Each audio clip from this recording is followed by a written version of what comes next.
여러분 안녕히 주무셨습니까? 참 좋은 아침입니다. 9월 20일 목요일 말씀으로 드리는 오늘의 번제 함께합니다. 이사야서 43장 28절까지 기록되어 있습니다. 우리는 10절에서 13절까지만 같이 읽습니다. 시작. 나 여호와가 말하노라.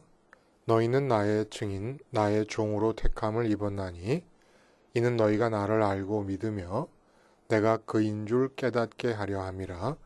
나의 전에 지음을 받은 신이 없었느니라. 나의 후에도 없으리라. 나 곧 나는 여호와라. 나 외에 구원자가 없느니라.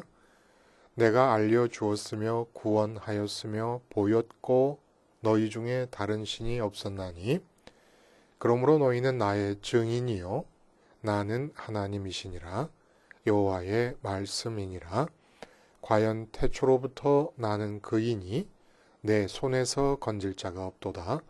내가 행하리니 누가 막으리요. 오늘 우리가 함께 읽은 말씀 중심으로 무신론적 현실감 속 하나님 증인이라는 제목으로 하나님 말씀 증거합니다. 무신론적 현실감 속 하나님 증인. 무신론적 현실감이라고 하는 것은 하나님의 살아계심이 완전히 배제된 상태에서 사람들이 현실 의식을, 현실감을 갖는 거죠. 그러한 무신론적 현실감을 갖고 사는 사람들 속에서 하나님의 증인이 된다는 것, 이것이 어떤 것이냐라는 것을 본문이 말씀해 주고 계신다는 겁니다. 어떤 목사님에게 들은 어떤 장로님 이야기입니다. 장로님이 이제 무슨 일을 하시다가 너무 몸이 피곤하셔서 찜질방에 가셨다 그래요. 그래서 몸을 이제 샤워를 하고 옷을 갈아입고 그 외에 찜질방 가면은 방이 여러 개가 있지 않습니까? 근데 이제 따뜻한 온돌방을 찾아서 들어가서 그냥 금방 잠이 드셨다 그래요.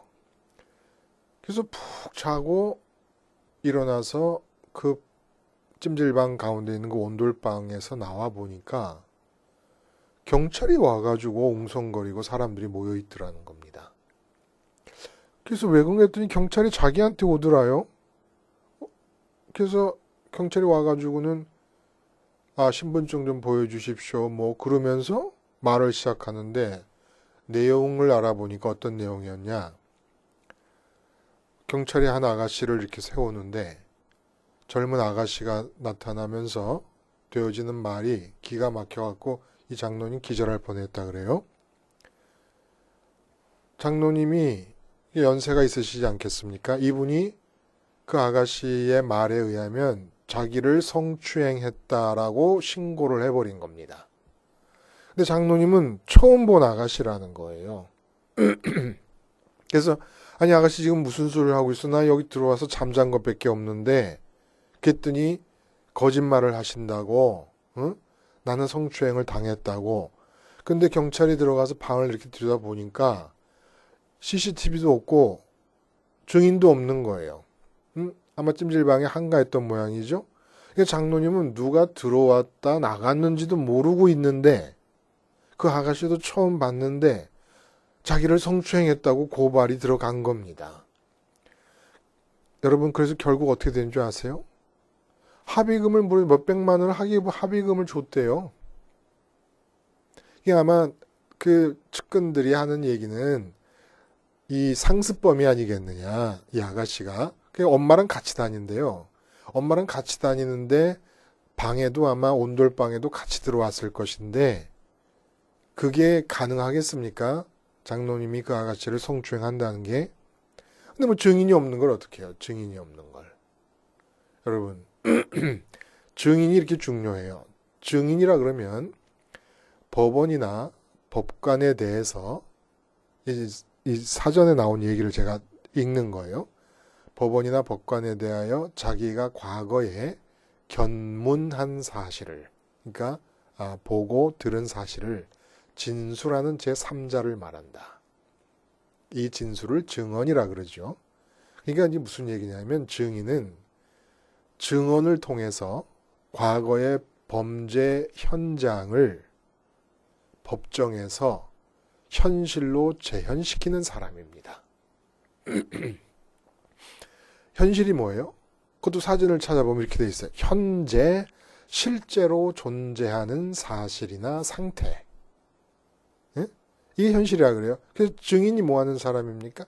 증언을 통해서 과거의 사건이 되어버린 그 사건의 현장을 법원 안에서 판사님 앞에서 사람들 앞에서 현실로 재현해내는 사람이 증인입니다.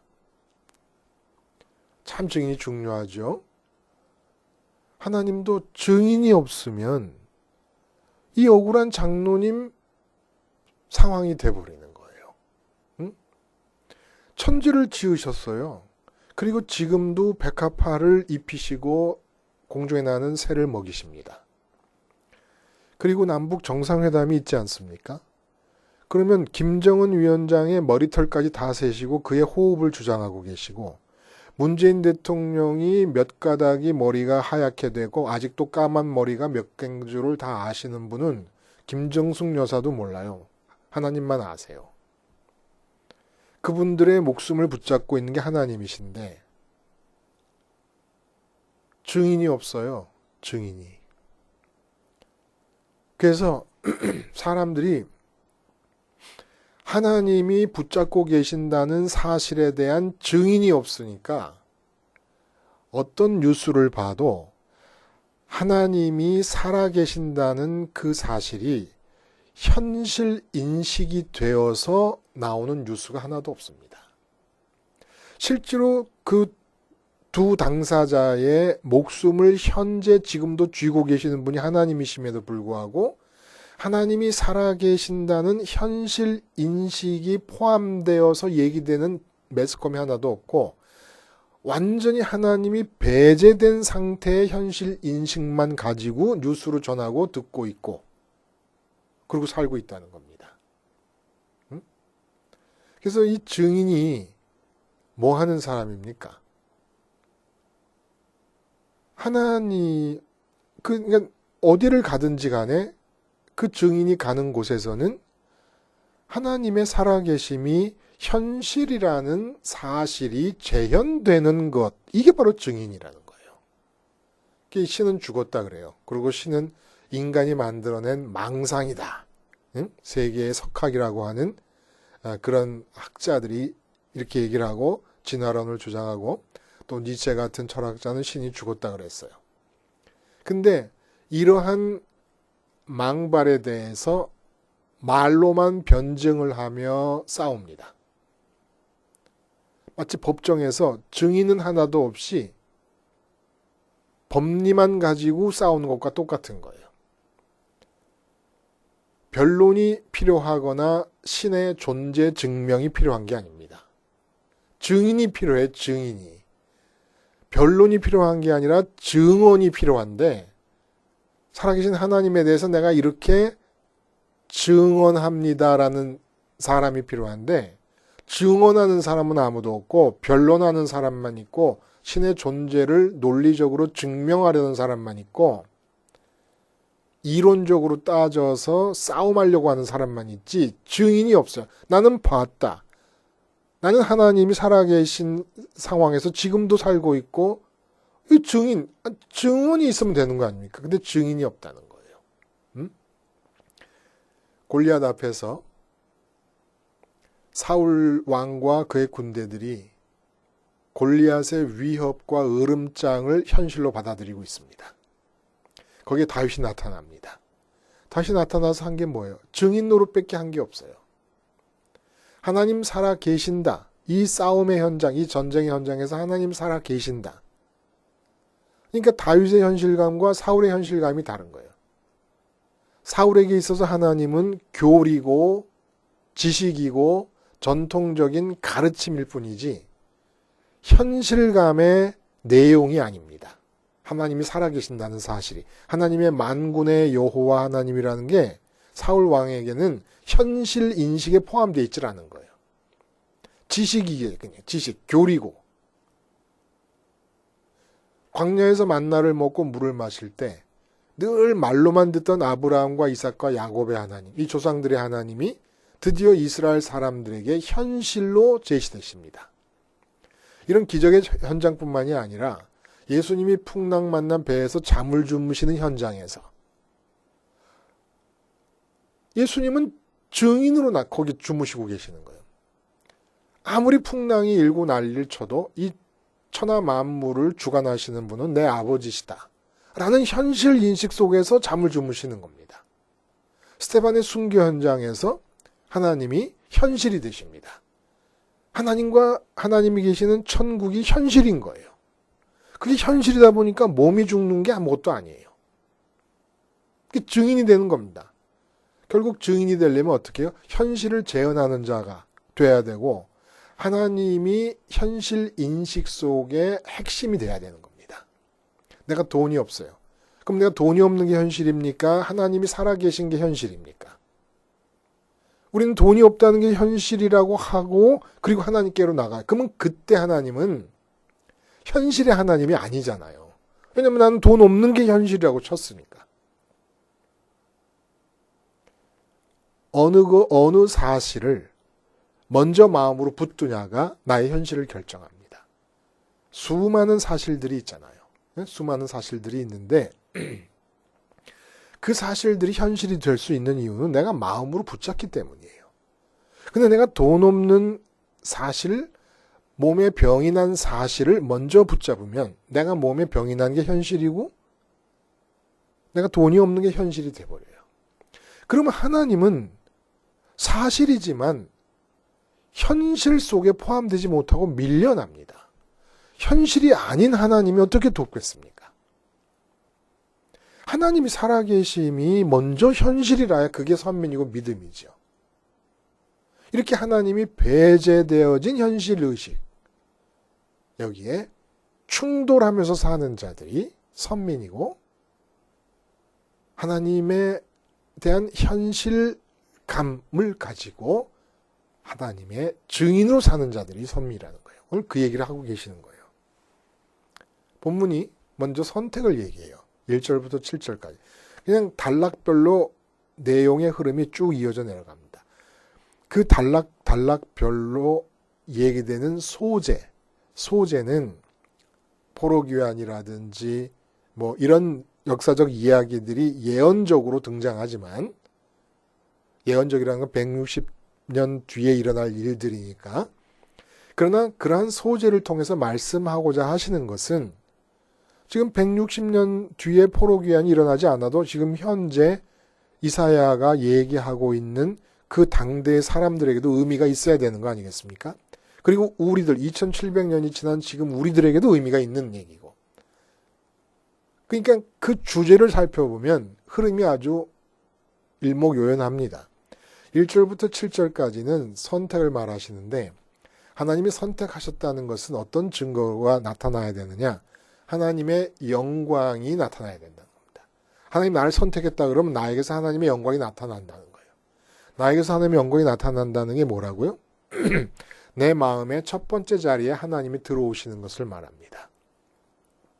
첫 번째 자리가 아니면 하나님이 내 마음에서 1등이 아니면 하나님은 나와 관계를 해나가실 수가 없습니다. 인격적으로 하나님과 만남이 일어나려면 내 마음의 첫 번째 자리를 해야 돼요.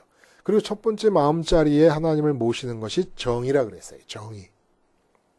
그래서 예수님 오셔서 하시는 것은 우리가 살아오고 있는 이 모습을 탓하지 않겠다는 거예요. 다 그대로 놔두되 마음의 첫 번째 자리에 하나님만을 모시는 것. 이것만 요구하고 계십니다. 그리고 나서 하나님이 첫 번째 자리에 들어오시면 어떤 일을 하실지 해산하는 엄마가 숨을 가쁘게 몰아쉬면서 해산하듯이 그렇게 숨가쁘게 이루시려고 하는 일들이 구상 속에 하나님의 마음 속에 잉태되어 구상으로 있는데 그것들이 어떤 일이 일어날지 우리는 모르죠. 그러나 하여간 하나님이 선택하셨다라는 것은 바로 이렇게 영광을 위해서, 우리 마음의 첫 번째 자리에 하나님을 모시도록 하기 위해서. 그러면 이렇게 하나님이 우리 마음의 첫 번째 자리에 들어오시면 우리 살아야 되잖아요. 삶을 살아야 되는데 그때 우리가 이 세상에서 살고 있는 그 삶의 이유, 존재의 이유가 뭐냐는 거예요. 그게 바로 증인이라는 얘기입니다. 그래서 8절부터 13절까지 단락을 보면 나 여호와가 말하노라 너희는 나의 증인, 나의 종으로 택함을 입었나니 이는 너희가 나를 알고 믿으며 내가 그인 줄 깨닫게 하렵니다. 하나님이 누군 줄 알고 믿고 깨달아서 어디 가든지 하나님의 증인이 되라는 겁니다. 하나님의 증인이 되라는 것은 하나님이 살아계신다는 사실을 현실로 재현해내라는 거예요. 다시 말하면 내가 하나님이 살아계신다라고 하는 현실감 속에서 삶을 살라는 얘기입니다. 이 현실감이라고 하는 얘기가 예를 들면 하나님이 내가 어디에 있든지 지금 여기서 하나님이 살아계심이 가장 우선적으로 의식되는 것이 하나님의 현실감입니다. 그러면 이 하나님 현실감이 교리거나 성경 공부 시간에 배운 지식이 아니라 실제로 나의 현실이 된다는 것은 뭘 의미하느냐? 예를 들어 회사에 갑니다.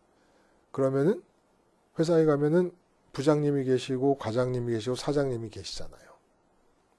근데 사장님이 막 야단을 치면은 사장님께 야단 맞는 게 현실감으로 나타나기가 쉽죠.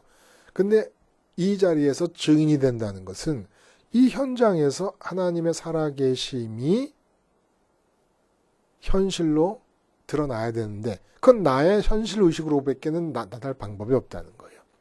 사장님의 머리털부터 발끝까지 하나님이 쥐고 계시고 그 하나님이 내 아버지다. 이 현실 인식이 작용하고 있는 가운데 사장님 나에게 화를 내는 겁니다. 다르죠. 응? 느낌이 다른 거예요. 근데 회사 안에서는 하나님이 살아계셔서 모든 사장님부터 말단 직원까지 그들의 생명까지 다 주장하고 계시고 회사가 진행되는 모든 역사를 다 주관하고 계신다는 이 현실 인식이 없이 하나님을 배제한 현실 인식 속에서 움직이고 있어요. 하나님이 살아계심이 없는 것처럼 살고 있다는 겁니다. 그 현장에서 나는 어떤 증인이 돼야 된다는 거예요. 증인이. 어떻게 해야 증인이 될 수 있습니까? 내 마음의 첫 번째 자리에 하나님이 들어오셔야 된다는 거예요. 그러지 않으면 증인이 될 수가 없지요. 하나님이 우리를 살려두시는 이유는 바로 이것 때문에 그렇다는 거예요. 그러니까 말씀드린 대로 지금 뉴스에는 남북정상회담이 보도가 되지만 어떤 뉴스에도 하나님이 살아계셔서 역사를 주관하신다는 그런 내용의 현실 인식을 담고 있는 뉴스는 하나도 없습니다. 그런데 기독교인들조차도 그런 하나님이 배제된 세상 사람들의 현실 인식 속으로 들어가서 그들의 논리를 가지고 그들의 생각하는 방법을 가지고 같이 생각하면서 살아가고 있다는 거예요. 하나님의 살아계심이 현실로 느끼는 건 예배당 안에 와서 있을 때만, 예배 드릴 때만. 그래서 지금 우리가 이 모양이 돼버린 거 아니겠습니까? 응? 하나님의 증인이라는 건 하나님의 이름을 부르며 전도하라는 뜻이 아니에요. 언제 어디서나 하나님 살아계심이 내 현실감의 핵심인 상태에서 생각하고 말하고 행동하라는 겁니다. 그러니까 재벌 아버지의 재산이 나의 현실이잖아요. 그 아들들에게.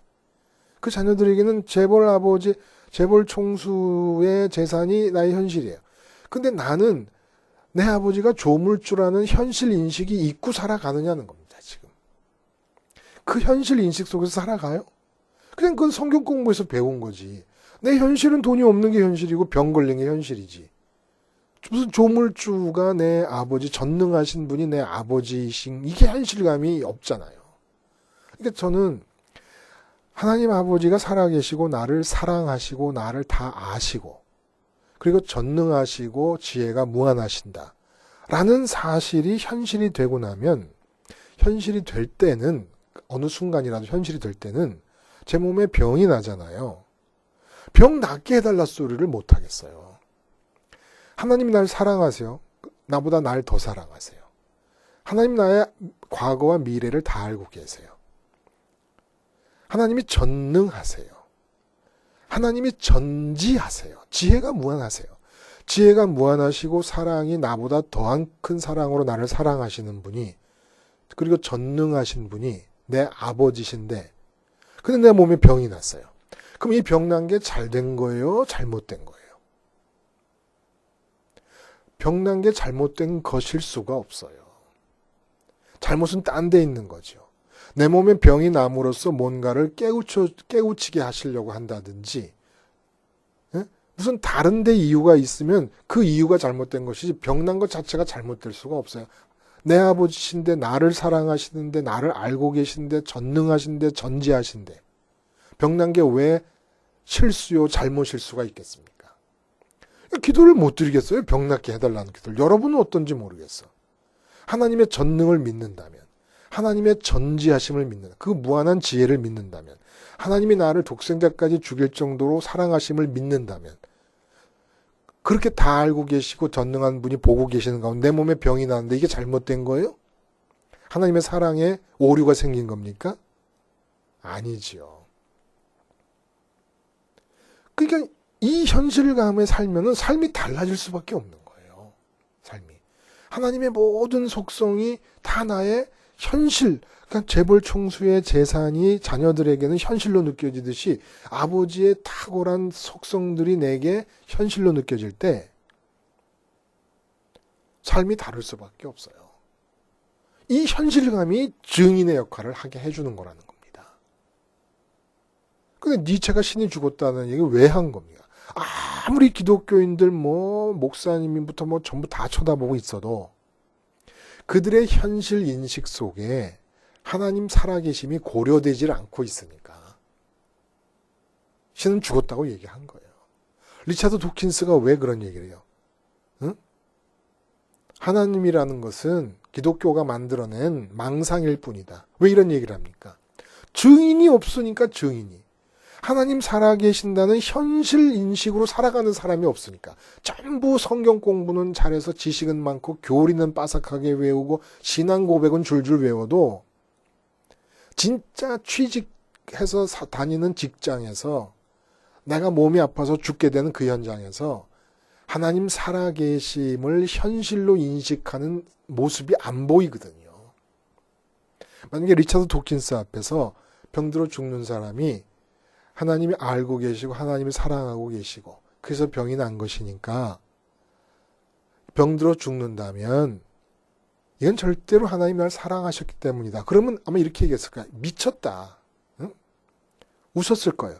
그러나 진심으로 병이 들어서 죽는 그 순간에도 기쁨과 감사가 진심으로 나오는 모습을 봤다면 1년이고 2년이고 그 모습이 그 사람 마음에 지워지지 않았을 겁니다.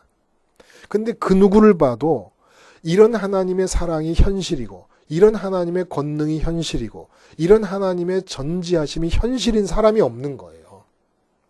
그러니까 기독교가 하나님을 만들어냈고 신이라는 개념은 망상일 뿐이다. 이런 얘기를 하는 거죠.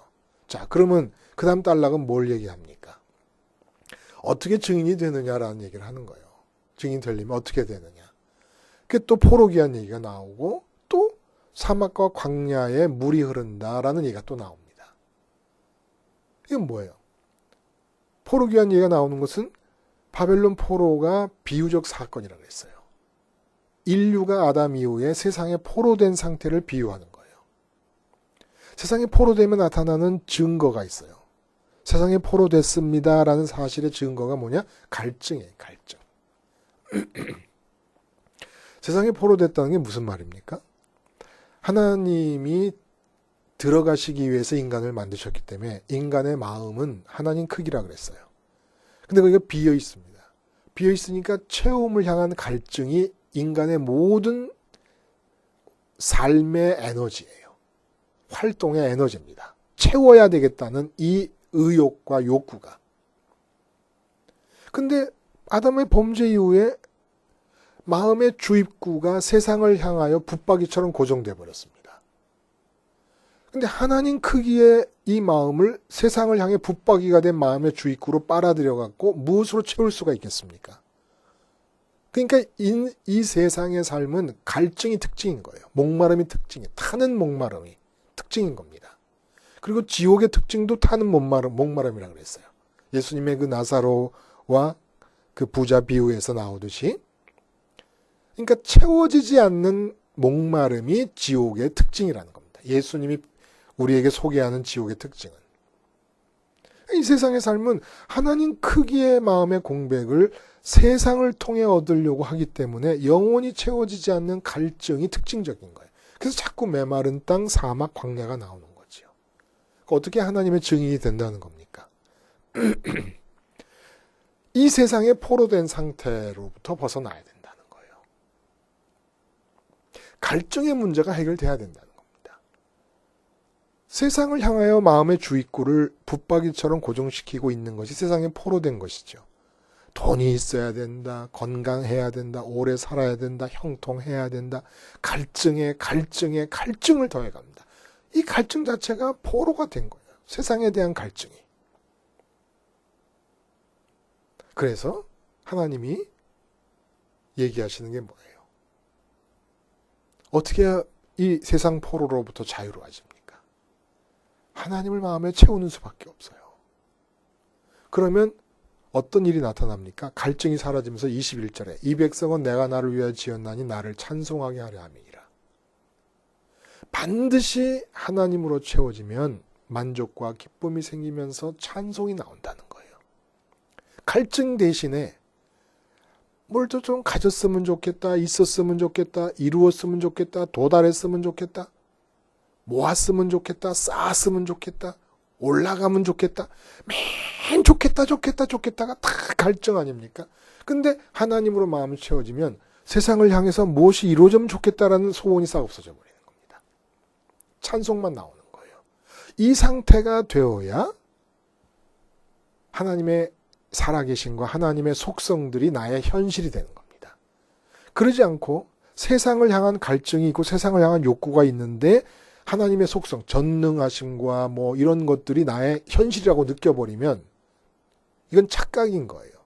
그러니까 세계를 품고 꿈을 갖고 하나님의 능력으로 이루어질 거니까 이 다 세상에 대한 갈증을 갖고 있는 상태에서 하나님의 속성을 내가 사용할 수 있는 것처럼 생각을 하는 착각이죠. 그럼 하나님이 현실이 되는 게 아닙니다.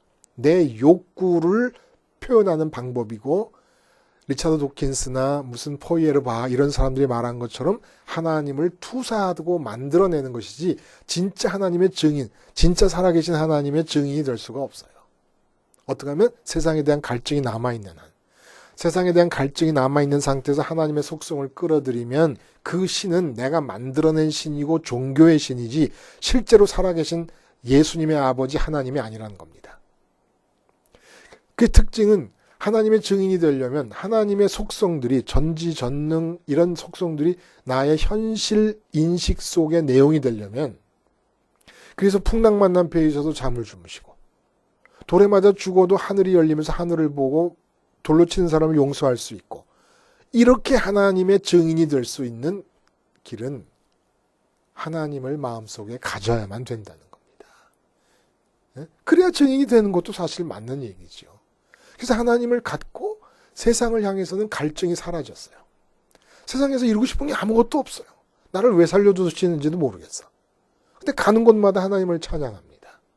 가는 곳마다 하나님의 전지전능이 나의 현실 인식 속에 포함되어 있습니다. 뭐 그까짓 거 이루려면 못 이루겠어? 대단한 일도 없어요. 하나님이 하라고 하시는 일만 하게 되는 거죠. 근데 하라고 하시는 일을 하는 모든 과정이 다 어떻게 돼요? 하나님의 증인이 되는 겁니다. 하나님의 살아계심과 하나님의 속성이 다 나의 현실 인식의 내용물이 되기 때문에 하나님의 증인이 되는 거예요. 왜냐하면 하나님의 살아계심이라는 현실을 재현하고 있으니까. 계속 재현하고 있으니까. 뭐 어떻게 하나님을 이렇게 배부르게 먹어요? 응? 어떻게 해야 세상에 대한 욕구가 사라질 정도로 하나님을 배부르게 먹을 수가 있어요? 첫 술에 배부르겠습니까? 계속 먹어야지, 계속. 한 번에 훅 먹는 게 아니라 계속 우리 밥도 뭐 하루에 3끼씩 지금 몇십 년을 먹고 있지 않습니까? 그렇지만 하나님을 계속 먹는데 하나님 먹는 방법이 뭐예요? 그래서 마지막 단락에서 번제 얘기가 나옵니다. 또 번제 얘기가 나오는 거예요. 너희가 번제를 제대로 못 드렸다. 응?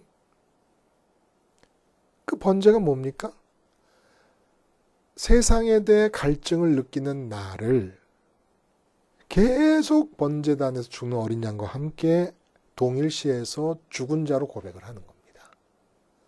예수님 십자가에서 세상을 향해서 갈증을 느낄 때마다 세상에서 내가 이런 일이 이루어졌으면 좋겠다. 이렇게 됐으면 좋겠다. 모았으면 좋겠다. 올라갔으면 좋겠다. 이루었으면 좋겠다. 높아지면 좋겠다. 하여간 좋겠다 소리가 나올 때마다 그 좋겠다 소리가 나오는 나를 십자가에서 주님과 함께 죽이는 겁니다. 그러면 그것만 할 뿐인데 내 마음이 하나님으로 채워집니다. 그러면 여러분 입에서 찬양이 나와요. 이건 뭐 경험적인 겁니다.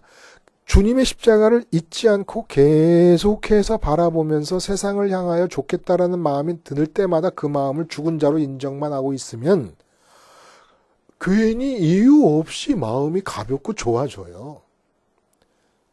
그리고 우리 집사람은 알아들을 수도 없는 곡조로 내가 노래를 혼자 부르고 있어요.